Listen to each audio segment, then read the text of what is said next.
नमस्कार, देश देशांतर में आपका स्वागत है। मैं हूं कुर्बान अली। सोमवार से पेरिस में जलवायु परिवर्तन शिखर सम्मेलन शुरू हो गया है। इस महत्वपूर्ण शिखर सम्मेलन में संयुक्त राष्ट्र महासचिव बान की मून और प्रधानमंत्री नरेंद्र मोदी सहित करीब 150 देशों के राष्ट्र प्रमुख शामिल हो रहे हैं। सौर ऊर्जा के अधिक से अधिक इस्तेमाल के लिए 122 देशों का महागठबंधन बनाने के प्रस्ताव के साथ भारत 12 दिवसीय इस जलवायु परिवर्तन शिखर सम्मेलन में अहम भूमिका निभा सकता है। इस सम्मेलन में ग्लोबल वार्मिंग से पर्यावरण को बचाने के लिए कानूनी रूप से बाध्यकारी एक समझौते पर पहुंचने की कोशिश होगी। प्रधानमंत्री मोदी इस मुद्दे पर भारत का रुख स्पष्ट करेंगे और प्रकृति, पर्यावरण एवं जलवायु परिवर्तन को कम करने पर भारत के पक्ष को भी रखेंगे। जलवायु परिवर्तन के मुद्दे पर भारत का कहना है कि विकसित देश सदियों से बड़े प्रदूषक रहे हैं और उन्हें विकासशील देशों को कोष मुहैया कर और कम कीमत पर टेक्नोलॉजी उपलब्ध कराकर ग्लोबल वार्मिंग से लड़ने में व्यापक भूमिका निभानी चाहिए। पर साथ ही ये भी गौरतलब है कि जलवायु परिवर्तन के संकट और ख़राब होते पर्यावरण से निपटने के लिए भारत की क्या प्रतिबद्धताएं हैं और चुनौतियां क्या हैं। और इसी विषय पर बात करने के लिए आज हमारे साथ एक खास पैनल जुड़ रहा है। हमारे साथ centre for science and environment से जुड़े कार्यक्रम अधिकारी राकेश कमल जी हैं। हमारे साथ बिजनेस स्टैंडर्ड के सीनियर एसोसिएट एडिटर नितिन सेठी और IRAD में कार्यकारी निदेशक ज्योति पारिक जी हैं। साथ ही हमारे साथ प्रोफेसर CK वार्ष्णेय भी जुड़ेंगे जो जाने माने पर्यावरणविद हैं। आप सभी का स्वागत है। सबसे पहले राकेश कमल साहब, मैं आपसे शुरुआत करना चाहूँगा कि पेरिस में तो दुनिया भर की जो जलवायु परिवर्तन की समस्या है उस पर बात हो रही है। 150 देशों के राष्ट्र प्रमुख, राष्ट्राध्यक्ष, प्रधानमंत्री वहाँ इकट्ठा हो रहे हैं। 50,000 प्रतिनिधि पहुँच रहे हैं। बड़ी चिंता है पूरी दुनिया को कि ये जो क्लाइमेट चेंज हो रहा है इसके ख़तरों से कैसे निपटा जाए। लेकिन जो भारत में स्थिति है वो मैं आपसे ज़रा समझना चाहूँगा कि कितनी गंभीर है और हम उस पर कितना ध्यान दे पा रहे हैं। जैसे आप जानते हैं 150 लीडर से ज़्यादा लोग वहाँ पे आज पहुँचे हैं टेररिज्म के बारे में नहीं, क्लाइमेट चेंज के बारे में ज़्यादा बात करने के लिए जी। तो इससे हमें पता चलता है कि ये कितना बड़ा मुद्दा है, कितना बड़ा प्रॉब्लम है सब कंट्रीज़ के लिए जिसके लिए वो यहाँ पे आए। और ये कॉन्फ्रेंस बहुत ही इम्पॉर्टेंट है क्योंकि ये पहली बार है जहाँ पे सारे कंट्रीज़ ने अपने अपने क्लाइमेट एक्शंस आगे रखा है कि वो कितना कम करेंगे। तो इंडिया ने भी रखा है एक प्लान, उसको INDC बोलते हैं, intended nationally distributed contributions. India ने भी बोला है कि वो कितना कर सकता है। नहीं, ये तो उस सम्मेलन की बात हुई। जो हमारे देश में पर्यावरण की समस्याएं हैं, क्लाइमेट चेंज की समस्याएं हैं, वो कितनी गंभीर हैं? तो क्लाइमेट चेंज की वजह से ही इंडिया एक स्पेशल सिचुएशन में है जो ज़्यादा एमिशंस भी करता है। एट द सेम टाइम अगर आप पर कैपिटा देखें तो बहुत कम पर कैपिटा है इंडिया का, और इंडिया बहुत वल्नरेबल भी है क्लाइमेट चेंज के हिसाब से। सबसे ज़्यादा one of the top 10 countries जिसका नुकसान ज़्यादा होता है, इंडिया उसमें भी है। तो एक स्पेशल सिचुएशन में है जहाँ पे इनको कम भी करना है एमिशंस ताकि उनका नष्ट ज़्यादा ना हो। जैसे हम देख रहे हैं मार्च में जो हेल स्टॉर्म हुआ है जिसके वजह से हमारे फार्मर्स को नुकसान हुआ है। साइक्लोन पैटर्न के चेंजेस हो रहे हैं, इसके वजह से भी जो नुकसान हो रहे हैं। जैसे हमने देखा है चेन्नई में जो अनयूजुअल रेनफॉल्स जो हैं, ये सब इंटरलिंक्ड होते हैं जिसे हमें समझना है कि जिनके वजह से इनडायरेक्टली या डायरेक्टली कितना नुकसान हो रहा है। ठीक है, मैं आता हूँ आपके पास। नितिन सेठी साहब, मैं आपसे समझना चाहूँगा कि भारत एक अहम रोल अदा कर रहा है इस पेरिस के शिखर सम्मेलन में जो क्लाइमेट चेंज के बारे में हो रहा है। लेकिन अगर हम बात करें अपनी घर की, तो उसमें जो समस्याएं हैं पर्यावरण के लिए और उससे निपटने में हम कितने सक्षम हैं। हम बात कर रहे हैं 122 देशों के साथ एक पूरी दुनिया को लीड करने की, लेकिन जो हमारे अपने कमिटमेंट्स हैं पर्यावरण के प्रति, जलवायु परिवर्तन के प्रति, क्या हम उन्हें पूरा कर पा रहे हैं? नितिन, देखिए, मैं इसको जवाब को 3 हिस्सों में देना चाहूँगा। इसमें 3 मुद्दे हैं। एक, जलवायु परिवर्तन एक ग्लोबल स्तर पे जो हो रहा है। एक, आपके और मेरे घर के पीछे आसपास हवा में जो प्रदूषण है। तीसरा, जो गरीबी के कारण जो मुश्किलात आती हैं और उससे निकलने की ज़रूरत। तीनों में थोड़ा अंतर्द्वंद है। कभी कभार कभी आप ग्लोबल क्लाइमेट चेंज से लड़ाई करते हैं तो आपका एयर पोल्यूशन बढ़ सकता है, कभी आप दोनों साथ भी चल सकते हैं। कभी गरीबी से उठने के लिए, मान लीजिए आप हमारे लाखों घर हैं जहाँ पे अभी भी ईंधन जो है लकड़ी या लकड़ी जैसी चीज़ों से आता है, चूल्हा जलने के लिए। अगर उन सबको हमने एलपीजी देना है आने वाले समय में, क्योंकि ईंधन जब लकड़ी जलाते हैं तो हमारे फेफड़ों में इतना उससे प्रदूषण आता है कि सबसे ज़्यादा मौत उससे होती है, इंडोर पोल्यूशन जिसे कहते हैं उससे। तो अगर हमको लोगों को एलपीजी पे लाना है तो हमारे एमिशन बढ़ेंगे। अगर हमारे एमिशन बढ़ेंगे तो हमें फिर ग्लोबल स्तर पे सोचना पड़ेगा क्या करना है। तो इन तीनों चीज़ों के बीच में एक अंतर्द्वंद है जिसको बैलेंस करना किसी भी विकासशील देश के लिए मुश्किल काम है, और खास करके एक भारत जैसा देश जिसमें गरीब बहुत हैं लेकिन पूरे स्तर पे देखा जाए तो ग्रोथ भी हो रही है। आप ज़्यादा पहले से ज़्यादा पैसा कमा रहा है देश, लेकिन अभी भी बहुत गरीब हैं जिनको हमें बेसिक चीज़ें मुहैया कराने में बहुत मुश्किल आ रही हैं। ठीक। तो ऐसे देश के लिए ये तीनों प्रक्रिया जो है आपस में मिलकर काफ़ी मुश्किल पैदा करती है, और हिंदुस्तान की सरकार के सामने भी यही सवाल है कि ये तीनों को कैसे बैलेंस करके आगे चल सकता है। जी ज्योति जी, अभी आपने सुना राकेश कमल साहब को भी और नितिन सेठी साहब को भी। आपका संगठन इस दिशा में काफ़ी काम करता रहा है। भारत में जो पर्यावरण के लिए चुनौतियां हैं और जो उसके इंटरनेशनल कमिटमेंट्स हैं जिसके लेकर के प्रधानमंत्री जी गए हैं पेरिस में, और उसके बीच हम कितना तालमेल कर पा रहे हैं? भारत की चुनौतियां तो जैसे पहले कहा कि हमारे खुद अपने देश में काफ़ी बाढ़, सूखा, इसकी मात्रा बढ़ रही है। तो वैसे हमें भी कुछ करने की उम्मीद है, और हमने काफ़ी बड़ा प्रॉमिस किया है, और prime minister has done somewhat of a game changing position where वो जहाँ उन्होंने बताया कि 175 गीगावाट्स जितना सौर ऊर्जा के पर निर्भर होंगे जी। और ऑल्सो यहाँ पे और भी उन्होंने सोलर अलायंस का काम वहाँ सबको मिला के शुरू किया है। तो वो एक बहुत बड़ा पद है, स्टेप है, सो दैट इसकी वजह से लोगों को भरोसा ज़रूर हो गया है कि भारत सचमुच कुछ करना चाहता है और कुछ अलग से और आगे बढ़ना चाहता है।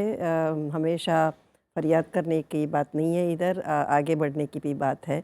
और दोनों को साथ में रख के, कि हमने बहुत कुछ करना है, जैसे जिसको अडाप्टेशन कहते हैं, या तो क्लाइमेट का जो इम्पैक्ट होता है वो गरीबों पे ज़्यादा होता है, तो उनके लिए भी हमारा तो कुछ 70% ऑफ द फंड्स वहाँ पे ही चले जाएंगे, क्योंकि यहाँ पे हम वैसे भी काफ़ी गर्मी है और हीट वेव्स बढ़ पड़े तो उसके लिए फिर एसी का लोड बढ़ जाता है, तो फिर और CO2 एमिशंस हो जाते हैं, कार्बन का एमिशंस बढ़ जाते हैं। तो इसीलिए हमें एक चक्रावे में आ गए हैं जिससे हमें बाहर निकलना है। सौर एनर्जी से, एनर्जी एफिशिएंसी जैसे कहते हैं, उससे भी। एंड सद्भाग्य हमारे पास अभी नई तकनीक है, जैसे LED लैंप्स है वगैरह, तो इसकी वजह से वैसे तो 300 मिलियन के पास बिजली नहीं है, बट जब आएगी तो LED लैंप यूज़ करने से इतना बढ़ावा नहीं होगा जितना पहले हम लोग जब शुरू हो गए थे तब हुआ था। इतना ग्रोथ नहीं होगा, इतना कम कंट्रोल कर पाएंगे। ठीक है। प्रोफेसर CK वार्ष्णेय साहब, आप लंबे समय तक जवाहरलाल नेहरू विश्वविद्यालय में पर्यावरण विज्ञान स्कूल के डीन रहे हैं और भारत की जो पर्यावरण समस्याएं हैं उन्हें बहुत अच्छी तरह से जानते हैं, समझते हैं। आज हम पेरिस सम्मेलन के मौके पर जलवायु परिवर्तन की बात कर रहे हैं, पर्यावरण की बात कर रहे हैं, लेकिन हमारी अपनी जो चुनौतियां हैं और हमारे जो कमिटमेंट्स हैं, जो प्रतिबद्धताएं हैं अंतर्राष्ट्रीय बरादरी के साथ, उसे आप किस रूप में देखते हैं? देखिए, पहली बात तो मैं बताऊं कि हमारी अपनी चुनौतियां भी काफ़ी बड़ी हैं जी। और ये जो चुनौतियां हैं ये इस वजह से नहीं है कि हमने उत्सर्जन बहुत किया है। ये चुनौतियां इस वजह से हैं कि जो उत्सर्जन हो गया है पिछले दशकों में और जो कि विकसित देशों में इसका मूल रूप से कारण है, तो उनकी वजह से हमें बहुत चुनौतियाँ मिल रही हैं। बहुत हमारा नुकसान हो रहा है। हमारे यहाँ खेतिहर हमारी इकोनॉमी है और उसके अंदर छोटे छोटे लोगों के खेत के हिस्से होते हैं, गरीब किसान होते हैं, तो उनको अगर समय से पानी न मिले और वर्षा के जो एक रिदम है और जो एक उसकी जो आने की तारीख होती है और समय होता है, अगर उस पर न हो तो फसलों के ऊपर बहुत बुरा असर पड़ता है। और जो हम देख रहे हैं कि बड़ी बुरी तरीके से महाराष्ट्र में वो अच्छी तरीके से हम देख रहे हैं कि किस तरीके से लोगों के अंदर दिक्कतें आ रही हैं और किस तरीके से हमारे किसान भाइयों को परेशानी हो रही है। उसके साथ जैसा अभी बताया कि बेमौसम बारिश ये एक नियम सा हो चला है। जब खलियान में खेत तैयार है और फसल तैयार पड़ी हुई है उस वक्त बारिश हो जाती है। तो ये सब जो पर्यावरण में परिवर्तन आ रहे हैं और जो जलवायु के अंदर परिवर्तन आ रहे हैं तो उससे तो हम बहुत प्रभावित हैं। और जो जल स्तर बढ़ने वाला है समुद्र का, उससे हमारे जहाज़रानी में और जो हमारी शिपिंग है उसके ऊपर भी बहुत प्रतिकूल प्रभाव पड़ेगा। तो जिसकी वजह से जो अंतर्राष्ट्रीय कम्युनिकेशन है और जो हमारी मछलियों का उत्पादन है उसके ऊपर बहुत गहरा असर पड़ा है। पिछले अगर हम आंकड़े देखें तो हमारी मछली का उत्पादन घटता चला जा रहा है। इसकी वजह यह है कि समुद्र का पानी गर्म हो गया है और हम इसे निर्यात करते हैं तो हमारी जो धनराशि है उसके ऊपर कमी हो। तीसरा जो सबसे बड़ा कारण मुझे नज़र आता है वो ये है कि जब तापमान बढ़ता है तो पानी का वाष्पीकरण ज़्यादा होता है। वैसे ही हमारे यहाँ पानी की इतनी कमी है कि हम खेतों को पूरा पानी नहीं दे पाते हैं, पीने के लिए भी शहरों में पानी नहीं दे पाते हैं। तो अगर जब तापमान बढ़ता है तो उससे जो पानी उड़ जाता है तो पानी नदियों में होना न होना कम होने लगेगा। वैसे ही कमी बहुत है। तो इन सब चीज़ों से जो हमारी इंडस्ट्री है और जो हमारे घरेलू ज़रूरात हैं उन सब के ऊपर बहुत बुरा प्रभाव पड़ेगा और इन सब से हम बहुत जूझ रहे हैं पिछले सालों से और आगे और इनका प्रभाव बढ़ने वाला है। तो इसलिए ये जो सम्मेलन हो रहा है उसमें भारत की भूमिका बहुत अहम होने वाली है, जिसमें हमने बढ़ चढ़ के अपने कंट्रीब्यूशन को बताया है। और दूसरी बात मैं ये बता दूं कि हमने जो पहल की है वो प्रोएक्टिव है और हमारे बहुत ही प्रैक्टिकल हमने सजेशंस दिए हैं कि किस तरीके से हम इसको समझ सकते हैं और किस तरीके से इस विश्वव्यापी समस्या को सुलझा सकते हैं। ठीक है राकेश कमल साहब, प्रोफेसर वार्ष्णेय ने बहुत विस्तार के साथ में बताया भारत की जो स्थिति है। आपकी संस्था CSE काफ़ी बड़े पैमाने पर इस दिशा में काम कर रही है। क्या हमारी जो नीतियां हैं इस वक्त वो सक्षम है इस पर्यावरण की समस्या से निपटने के लिए, या उसमें कुछ परिवर्तन किए जाने की ज़रूरत है, नए सिरे से डिफ़ाइन करने की ज़रूरत है? ज़रूर काफ़ी ज़रूरत है हमारे लॉस में चेंजेस लाने का। रिसेंटली हमने एक रिपोर्ट लॉन्च किया था लिव्ड एनॉमली बोल के, जिसमें हमने ट्रैक किया है जो भी डिज़ास्टर्स हुए हैं लास्ट 6-7 मंथ्स में। और हमने सिर्फ ट्रैक नहीं किया, उसके ऊपर कैसा अगर फार्मिंग के हिसाब से लेंगे तो रिलीफ कंपनसेशन कैसा हुआ। और हम व्हाट वी डिड इज़ हम हर डिपार्टमेंट से बात किए और वी गॉट एडवाइस क्या है उनका कि कैसा क्या बदल सकते हैं, वो सब बात करके हमने एक रिपोर्ट बनाया। जस्ट लास्ट वीक हम लोगों ने सब लोगों को, फार्मर्स से लेके स्पेस साइंटिस्ट तक सबको एक सेशन में बुलाया है और 2 दिन बात हुआ है उनसे कि क्या कर सकते हैं, क्या प्रॉब्लम से, क्या इशू से कैसे रिजॉल्व करना चाहिए। और हम वही डायरेक्शन में हैं। जैसे कि इंश्योरेंस हम देखते हैं 20-20 रुपए का चेक आता है, फार्मर कैसा अडेप्ट कैसे करेगा अगर ऐसे कंपेंसेशन आ रहे हैं, या रिलीफ बोल रहे 33% से कम डैमेज हुआ तो पे नहीं करेंगे और वो डैमेज चेक करने का प्रोसेस ठीक नहीं है। तो ऐसा हम भी CSE के तरफ से हम अडेप्टेशन में ऐसा ट्राई कर रहे हैं कि लॉ में चेंज आ सके, क्या चेंज आ सके, टेक्नोलॉजी कैसे यूज़ कर सकें। आज मोबाइल फ़ोन की टेक्नोलॉजी एक है जिसको हम काफ़ी यूज़ कर सकते हैं क्रॉप एस्टिमेशन में, जो हम यूज़ नहीं कर रहे हैं, पायलट मॉडल पे भी स्टार्ट कर रहे हैं अभी। तो वो कैसा इम्प्रूव करना है वो सब का भी बात हो रहा है। ठीक। नितिन सेठी, आप कितना सहमत हैं जो राकेश कमल कह रहे हैं, और हमें क्या और कुछ किए जाने की ज़रूरत है जो जिससे हम एक बेहतर माहौल की, एक बेहतर पर्यावरण की उम्मीद कर सकें?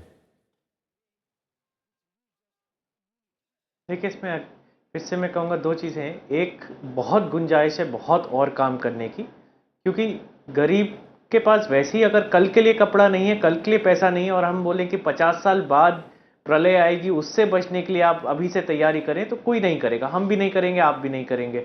तो एक तो उस गरीबी रेखा से ऊपर लाना, उनकी ज़िंदगी बेहतर बनाना, क्लाइमेट चेंज से लड़ने में अपना एक बहुत बड़ी मुहिम है। दूसरा, अगर हम अपने एमिशन पूरे ख़त्म कर दें, जो आज देश के एमिशन है, हम इसको 0 तक ले आएं, तब भी क्लाइमेट चेंज रुकेगा नहीं, क्योंकि हमारा इसमें योगदान बहुत कम है जी। इसलिए बहुत ज़रूरी है कि जो पेरिस में मीटिंग हो रहा है उसमें आप बाकी विकसित देशों को अपने साथ बिठा सकें और उनसे वो करवा सके जो उनका करने का फ़र्ज़ बनता है। कई सालों से अब ये जो प्रयास हो रहा है, इस बार ये 2009 में एक बार हुआ था जब ये फेल हो गया था, उससे पहले हमने एक क्योटो प्रोटोकॉल करके बनाया था, ऐसे ही एग्रीमेंट, वो भी विकसित देशों ने पूरी तरह उस पर खरे नहीं उतरे, जिसकी वजह से आज हम फिर इस कगार पे बैठे हैं कि बोल रहे हैं कि क्राइसिस बढ़ गया है, अब कुछ जल्दी करिए। अगर पेरिस में एग्रीमेंट ऐसा ना हो जहां विकसित देश पहल करें और विकासशील देश पीछे चले, उनके कदम से कदम मिलाने की जरूरत नहीं है, लेकिन पीछे चलने की जरूरत है। अगर ऐसा एग्रीमेंट पेरिस से नहीं निकलता है तो हिंदुस्तान जैसे देश के लिए, विकासशील देश के लिए बहुत मुश्किल आगे आ सकती है। इसलिए जो आप कह रहे थे कि काम घर पे भी बहुत है करने को, लेकिन ऐसी पेरिस जैसी मीटिंग्स में काम करना उतना ही अनिवार्य है। ठीक। ज्योति जी, हमारे यहाँ हम देख रहे हैं कि एक बड़े पैमाने पे इकोलॉजिकल डिसऑर्डर भी हो गया है।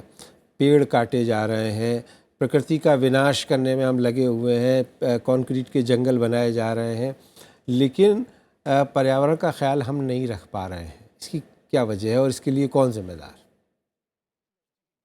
इसके लिए तो बहुत सारे फैक्टर्स हैं, जैसे कि एक तो गरीबी है, और किसान है, मछुआरे लोग हैं, सभी को अपनी अपनी रोजी रोटी कमानी होती है, और कई दफ़े ये लोग इनके पर डिपेंड करते आधारित होती है उनकी रोजी रोटी। तो एक तो ये बात भी है। दूसरी, हम समझते हैं कि हम शहर में रहते हैं तो हमें क्या लेना देना, बट हमारी ज़रूरतें पूरी करने के लिए भी वहाँ पे इकोलॉजी को असर हो रहा है, एंड वहाँ से पेड़ कट रहे हैं, यहाँ से फर्नीचर बनाने के लिए वगैरह। अब तो शहर बनाए जा रहे हैं पहाड़ों पर। हाँ, शहर बसाए जा रहे हैं पहाड़ों शहर पर। बसाए जा रहे हैं। बाय द वे, वो सिटी का भी हमने अर्बन क्लाइमेट रेजिलिएंट सिटीज़ के बारे में भी सोचा था, तो कितना सिटीज़ को भी करना चाहिए और क्या उनके पर असर होगा, वो भी तो एक बहुत सोचने वाली बात है। क्योंकि जब सिटी, एक शहर में इतनी सारी आबादी होती है और इतनी सारी प्रॉपर्टी लोकेट होती है, और एक तूफ़ान आता है तो बहुत सारे मिलियंस ऑफ लोग पर असर हो जाती है। ये तो हमारे पास ना तो रोड होते हैं, ना तो अस्पताल होती है ये सब करेक्ट करने में। और एक और बात जो INDC की बात कर रहे हैं कि भारत ने क्या प्रॉमिस किया, उसके बारे में हमारी इंस्टीट्यूट ने, मिनिस्ट्री ऑफ एनवायरनमेंट ने हमके काम दिया था। तो हमको लगा कि भारत ये सब प्रॉमिस कर सकता है कि 40% 40% फॉसिल फ्यूल के, नॉन फॉसिल के शेयर बढ़ाया जाए, और 35% CO2 इंटेंसिटी घटाई जाए। तो CO2 इंटेंसिटी मतलब कि 1 करोड़ रुपए के लिए आप कितना CO2 एमिट करोगे, आज क्या है और 10 साल के बाद क्या है। तो आप विकास तो बंद नहीं करेंगे, लेकिन जब आर्थिक विकास होगा तो उसके साथ साथ इंटेंसिटी कम कर सकते हैं। तो टन पर रुपीस, वो जो कहते हैं, और टन किलोग्राम पर रुपीस कम कर सकते हैं, तो कम न कम CO2 एमिशन होते जाए विथ जैसे कि रिन्यूएबल एनर्जी और एनर्जी एफिशिएंसी से। जी, प्रोफेसर C.K. वार्ष्णेय, हम ये जो अभी ज्योति जी बात कर रहे हैं, जिसकी जो विनाशकारी विकास हम कर रहे हैं और जिसके बड़े ख़तरे हमें देखने को मिल रहे हैं, उससे निपटने के लिए हम कुछ सोच रहे हैं आगे आने वाली नस्लों के लिए? देखिए, इसके बारे में हमें बहुत चिंता करनी चाहिए, क्योंकि हमारी आवश्यकताएं बहुत अधिक हैं और हमारी जो गरीबी है वो हमारे सामने खड़ी होती है। तो इन सब चीज़ों को देखते हुए हमें जो दोहन करना है पृथ्वी का, वो इस तरीके से करना है ताकि हमें पृथ्वी की जो पोटेंशियल है और जो उसकी कैपेबिलिटी है और कैपेसिटी है, उसको अंडरमाइन न करें। अब मैं इसमें एक बात बता दूं, जो एक बहुत अच्छी पहल हुई है कि आज हमने ये जो नए बल्ब शुरू किए हैं, जिनको कि हम कहते हैं LED बल्ब्स, तो आज देश के अंदर 6 करोड़ से ज़्यादा बल्ब डिस्ट्रीब्यूट हो चुके हैं और बड़ी तेज़ी से ये प्रोग्राम बढ़ रहा है। तो इसका मतलब ये है कि कम एनर्जी में ज़्यादा काम करना और रिसोर्स इफ़िशियंसी को बढ़ाना। तो ये एक तो मुद्दा अपने में हुआ। दूसरा ये हुआ किस तरीके से हम चीज़ों को सब्स्टिट्यूट कर सकते हैं। तो यहाँ पे हमको क्लाइमेट स्मार्ट एग्रीकल्चर बनाना है, जो कि सैद्धांतिक रूप से एक अलग तरीके का एग्रीकल्चर होगा, जिसमें कि कम समय में फसलें पकाने का, क्योंकि अभी तक जो भी हमने फसल का काम किया है वो जेनेटिक्स के ऊपर किया है।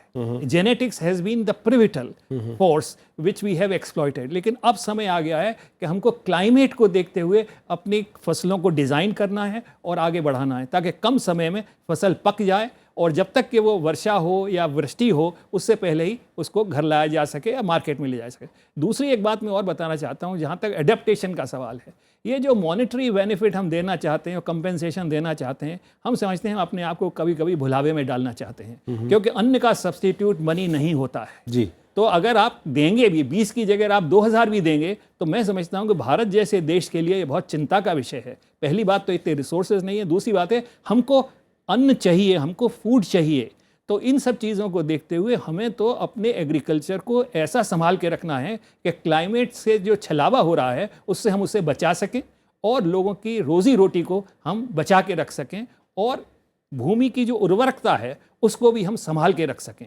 अब इसमें एक ख़ास बात मैं बताना चाहता हूँ कि हरियाणा और पंजाब में जो क्रॉप रेसिड्यू जलाया जाता है तो वो एक बहुत ख़तरनाक चीज़ है। उससे इकोलॉजी डिस्टर्बेंस बहुत होती है, क्योंकि जब हम जलाते हैं तो पृथ्वी का और जो ज़मीन का तापमान है वो बढ़ जाता है और जो माइक्रो ऑर्गेनिज्म है जिनकी वजह से उर्वरकता ज़मीन के अंदर रहती है वो मर जाते हैं। तो इससे क्या होता है कि एक सेकंड लूँगा, फार्मर को अधिक पैसे लगाने पड़ते हैं फर्टिलाइज़र डालने के लिए और उससे क्या होता है कि उनका नुकसान होता है, उनको रुपया उधार लेना पड़ता है और उनको कम फसल के पैसे मिलते हैं। ठीक है, तो हम बिल्कुल इस चर्चा के अंतिम चरण में। राकेश कमल, क्या उम्मीद करें हम पेरिस के इस जलवायु परिवर्तन सम्मेलन से भारत के लिए? भारत के लिए एक अच्छा एग्रीमेंट जो इक्विटी पे हो, जिसमें इंडिया पे कम प्रेशर हो, इंडिया को डेवलपमेंट करने के लिए स्पेस हो और ग्रोथ करने के लिए और एमिशंस संभाल के कम करने के लिए एक प्रॉपर प्रोसीजर हो, वो हम चाहते हैं कि इंडिया को आए। जी, नितिन सेठी, आप क्या उम्मीद कर रहे हैं पेरिस के इस शिखर सम्मेलन से? सच बताऊं तो पेरिस से मुझे बहुत ज़्यादा उम्मीद नहीं है। ऐसा कोई अग्रीमेंट वहाँ होने की उम्मीद नहीं रखी जा सकती जिससे कार्बन डाइऑक्साइड जैसे ग्रीन हाउस गैसेस का उत्सर्जन बहुत ज़्यादा जल्दी कम होगा। जिस तरीके की अभी बातें हो रही हैं उससे लगता है कि ये पहला कदम है, इसके बाद अगले कदम लेने का एक तरीके से वहाँ पे रूल बनेंगे। दूसरी जहाँ पे उम्मीद करनी चाहिए और बहुत ज़रूरी है कि इस पूरे प्रक्रिया में भारत जैसे देशों की जगह एटमॉस्फेयर में या अपनी ग्रोथ के लिए, इकोनॉमिक ग्रोथ के लिए जगह रिस्ट्रिक्ट ना हो जाए, उसकी लड़ाई लड़ना, वो पेरिस एक तरीके से एक आखिरी लड़ाई होगी जो इनको पूरी तरह लड़ना चाहिए। और क्या उम्मीद कर रहे हैं आप कि भारत क्या रोल इसमें अदा कर सकता है पेरिस में? देखिए, भारत का रोल हमेशा से एक अलग सा रहा है क्योंकि उसकी अपनी कंडीशंस या जैसे हालात हैं उनके अलग हैं। इसमें भारत ने इस बार प्रधानमंत्री ने सोलर अलायंस, जिसके बारे में आपने बात करी, उसकी बात करिए, लेकिन वो सब एक तरीके से थोड़ा ड्रामा है, वो अलग है। असलियत जो है वो जो वहाँ पे आप जिसको बोल रहे थे कि अग्रीमेंट साइन होगा, लकीर कहाँ खींचेगी, कहाँ कॉमा लगेगा, क्या एक वकालत वाले दस्तावेज में जैसे लिखा होता है, हर क्लॉज पर क्लॉज पढ़ के ही आपको पता चलता है कि आपने किस चीज़ पे साइन कर दिया है जी। वो समझना, और वो अगले 10 दिन 12 दिन के अंदर होगा, वो कल परसों में खत्म नहीं होगा। दिसंबर 11 सबसे पहले, या हो सकता है उससे भी 1-2 दिन आगे चले, तब जो वो दस्तावेज निकलेगा यहाँ पेरिस एग्रीमेंट से, उसका ही तुलना करके हम सोच सकेंगे कि क्या भारत कुछ जीत के लाया या अपना बचाव कर पाया कि नहीं। ठीक है, ज्योति जी, क्या उम्मीद करें कि क्योटो प्रोटोकॉल से आगे पेरिस सम्मेलन बढ़ेगा, और क्या ये जो एक क्योटो प्रोटोकॉल में एक संकल्प लिया गया था उत्सर्जन को कम करने का, ख़त्म करने का, उस पर बात आगे बढ़ पाएगी? मुझे लगता है कि क्योटो प्रोटोकॉल के हिसाब से तो जितना ज़्यादा आगे नहीं बढ़ पाएगा, लेकिन अगर विकसित देश मान जाए कि हमारी ज़्यादा कंट्रीब्यूशन रहना चाहिए और भारत को थोड़ी विकास के लिए स्पेस मिले, मतलब कि जो कार्बन स्पेस, उनका एमिशंस कम हो तो हमारा थोड़ा बढ़ सके, और ख़ास करके climate finance, technology and space, ये 3 चीज़ की हमें काफ़ी ज़रूरत है। तो विकसित देशों का बहुत बड़ा रोल है, लेकिन ऑल्सो एक और बात भी है कि भारत इसमें काफ़ी ये सब देश जो INDC बना रहे हैं, अगर वो सिस्टमेटिकली आगे बढ़ाया जाए, हर साल लोगों को पूछ सकते कि अभी एक फ्रेमवर्क बन रहा है कि हर देश कुछ न कुछ अपने तरफ से कमिट कर रहा है कि हम ये करेंगे, हम वो करेंगे, लेकिन धीरे धीरे वो देखते जाए कि आपने किया कि नहीं, कैसे हुआ कि नहीं, धीरे धीरे थोड़ा पटरी पे आ सकता है। मुझे थोड़ी प्रोफेसर वार्ष्णेय, बहुत संक्षेप में, मेरे पास बहुत कम वक्त है, कि क्या उम्मीद कर रहे हैं हम पेरिस से और क्या संभव आपको होता हुआ दिख रहा है? देखिए, पेरिस से मुझे ऐसा लगता है कि जो हमारा लक्ष्य है 2 डिग्री से नीचे रहने का, वो तो प्राप्त नहीं होने वाला है, लेकिन ये अवश्य है कि हम एक छोटा कदम आगे बढ़ पाएंगे, क्योंकि जो 183 देशों ने जो अपने INCDs दिए हैं, उसमें 95% आज का ग्लोबल कार्बन एमिशन निहित है। तो अगर उन्होंने थोड़ा थोड़ा कम किया है, तो वो जो ट्रेजेक्ट्री है जिससे कि 9 डिग्री टेम्परेचर तक बढ़ सकता है, वो घट करके 2.7 से लेके 3.5 तक हो जाएगी। तो मैं समझता हूँ कि वो जो एक ग्राफ ऊपर जा रहा था, वो तो नीचे आ रहा है। बहुत बहुत शुक्रिया प्रोफेसर CK वार्ष्णेय, ज्योति पारिक साहिबा और राकेश कमल साहब, नितिन सेठी साहब, इस चर्चा में भाग लेने के लिए। उम्मीद की जानी चाहिए कि पेरिस सम्मेलन के बाद भारत में जलवायु परिवर्तन से लड़ने के लिए जो योजनाएं बन रही हैं वो ज़्यादा बेहतर तरीके से क्रियान्वित होंगी और पर्यावरण की जो चुनौतियां हैं उसे हम ज़्यादा बेहतर तरीके से निपट सकेंगे। देश देशांतर में मेरे साथ इतना ही। नमस्कार।